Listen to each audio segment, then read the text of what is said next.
breadth of media changing, people now travel to Italy and France and Bhutan and wherever, and food is such an important part. So as a representative or as a communicator of a cultural and a style of eating and cooking, how do you feel that has changed, or what's your role in that? Sure, well, that's a great question and a great point, because it really has changed a lot. And some part of it is the way that the media business works, and the way that publications work, and the way that TV works.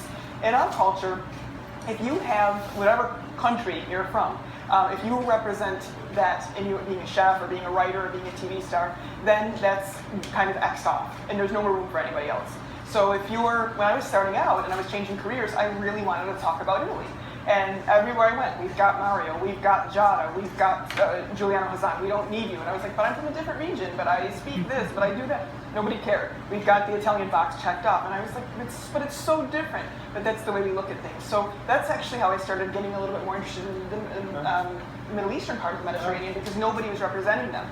Once I got known and could do that, then I could come back to Italy. So now my 7th book is actually speaking about Italian cuisine. And cultures are so big. Imagine if there was only one person representing America. There's one, and everywhere you went, you represent America. Right. It's like you need to be like, but he doesn't even know about where I'm from. And each culture is like that. So I think there is more room now because of the internet and because of all of these other types of media that people can talk about healthful Italian or Sicilian or Eastern Sicilian or the fine dining of Puglia, whereas 5 years ago nobody even knew about Puglia. Right. So now we can get much more detailed, and I think as consumers and as curious readers and observers, we can constantly demand, well, I would like to know more. Well, what about this? And the more people support it, the more they'll see. Well, it's really not fair just to have one person represent a whole country.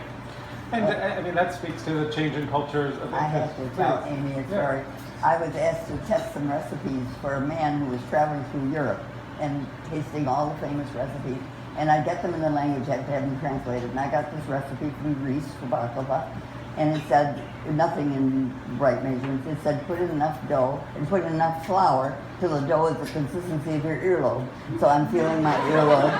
Everybody feels your earlobe. It is really dough consistency. And then I got the giggles one night and I said to Charlie, my husband, supposing a man's earlobe is tougher than a woman's, then that would change the whole recipe.